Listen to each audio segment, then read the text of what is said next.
Hello and welcome to another one of my hand history reviews. In this particular hand, I'm playing 6 max micro stakes, and as usual, the first thing we should always do is look at the chip stack sizes. We got an average stack, slightly above average. We're an average. We have a short stacked. We have a slightly below average, and we have a huge stack. The thing about this player, if you'll notice, he's a VPIP of 42, PFR 24. If you do not know what those are, I recommend looking those up. It's beyond the scope of this video to explain those, but long story short, this is what we call a whale. He loves to play, and he is a calling station. He has just been extremely lucky. Remember this night, this was not skill, this was luck. So let's get back to the hand. We are under the gun with 10-10. If I'm going to play a hand, I always come in for a raise, and as you may have heard me say many times, if I like to come in for 3 to 3.5 big blinds. I find that if I come in for a smaller amount, I end up in a multi-way pot, or worse, I actually get re-raised.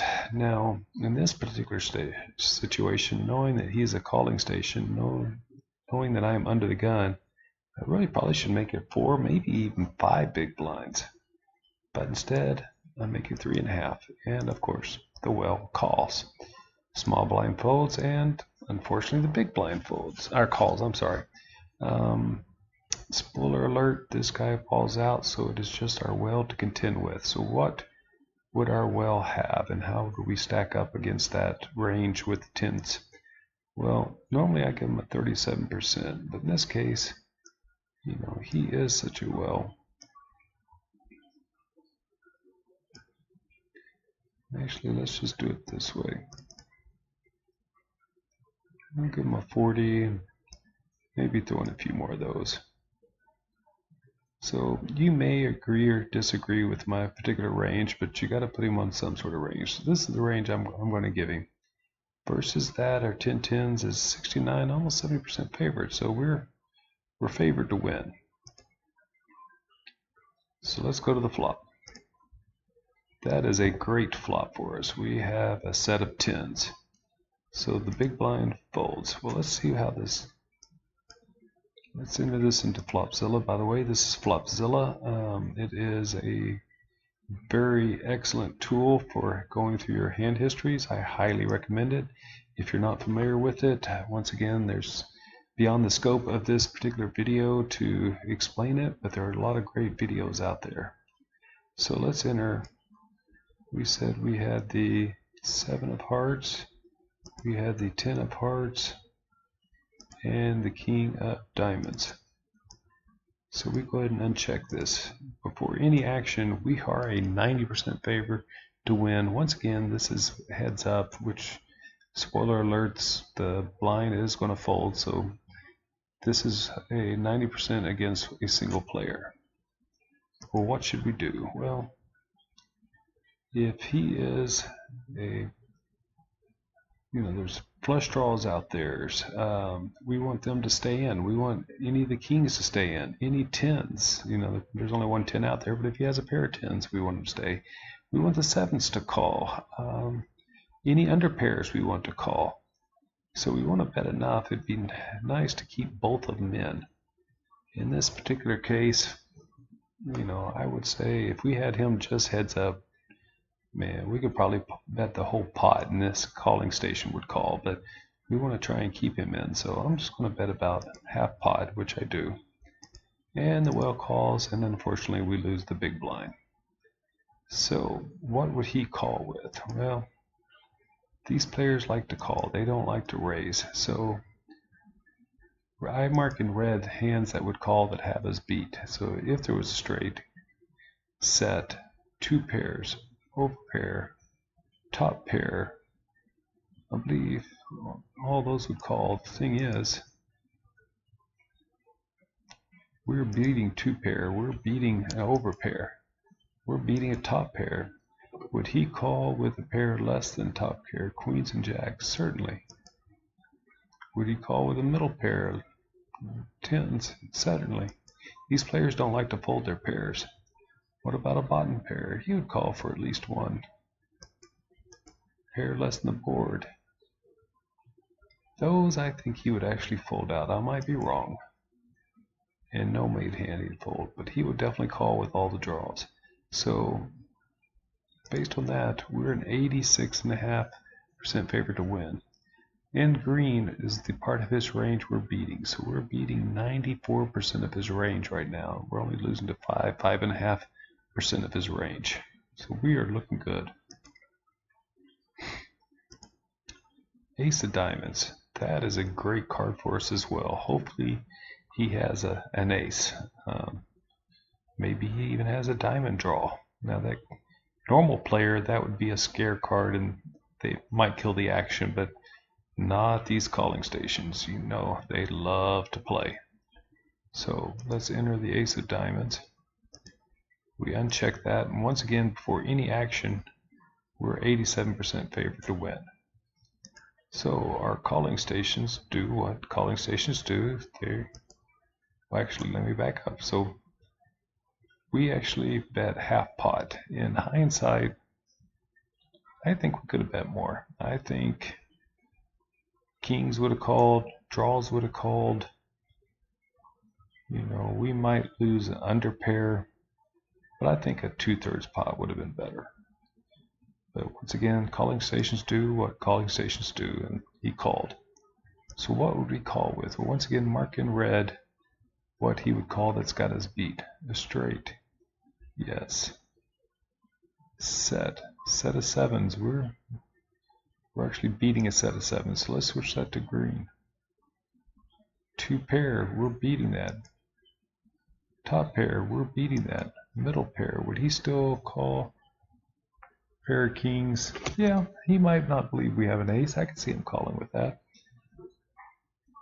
Queens and jacks. I think most even calling stations. No, calling stations called. He'd call with that. Weak pair.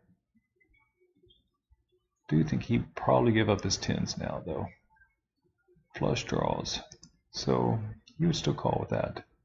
So right now, we're beating 94% of his range. So the only part that's got us beat right now is the straight portion of his range.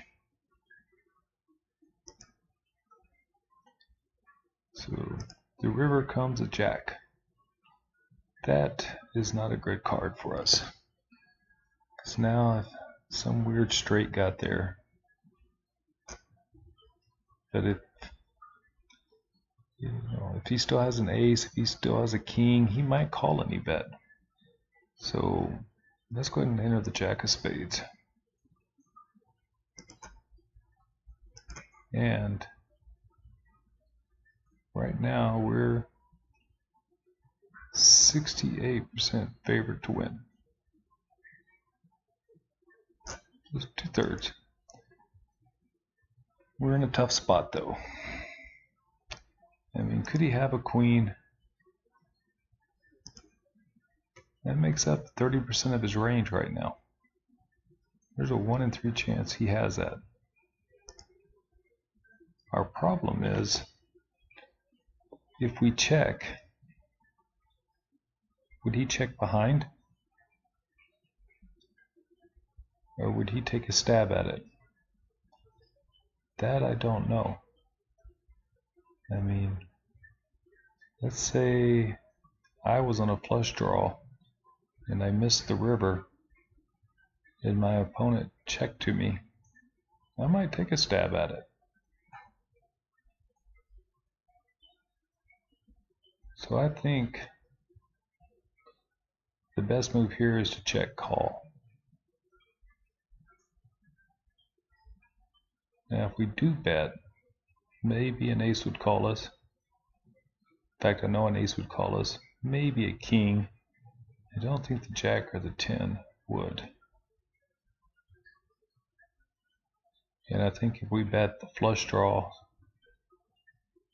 whether it was a diamond or a heart flush draw, I think they would fold.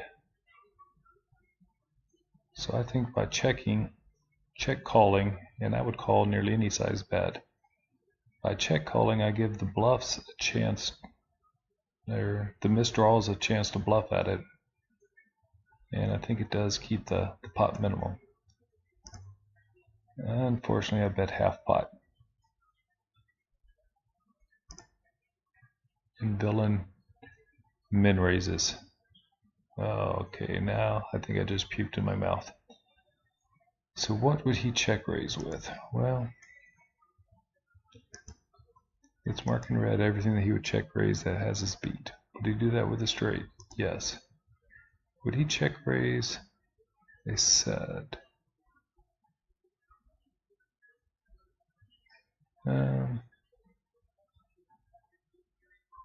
He might check raise a set.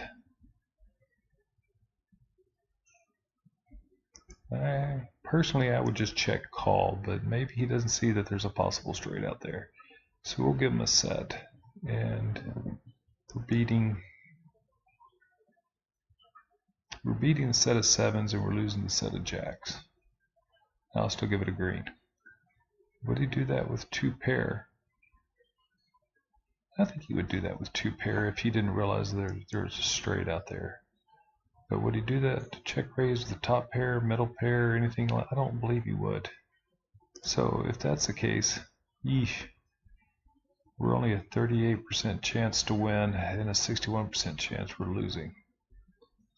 Now, things to take into consideration. Players at the microscapes do not usually bluff on the river. They usually raise with what they believe or perceive to be the nuts. So whatever he has, he thinks is a strong hand. Maybe it's ace-jack. That being said, this is a min raise. I mean, he could have put me all in. This screams he wants me to call him. So the fact that he raised me on the river, the fact that this was a min raise, I don't know. I think two pair is even less likely. If he's not going to do that with two pair, we're only at 90. I mean, we got an 8% chance of winning. So somehow I think this well hit the river yet again. So the best move is to fold, but instead I call, and the verdict is, of course, why not? He called me down with the bottom pair, turned a flush draw, and then hit the miracle straight on the river. All in all, I was pretty happy with the way I played this up until the river. On the river, I could have checked. He would have probably bet 22, and I would have lost. But instead, I lost 28 more than I needed to. Well, sometimes these fish get lucky, these whales. So, if you agree or disagree or have some constructive criticism, please leave a comment below, and thank you for watching.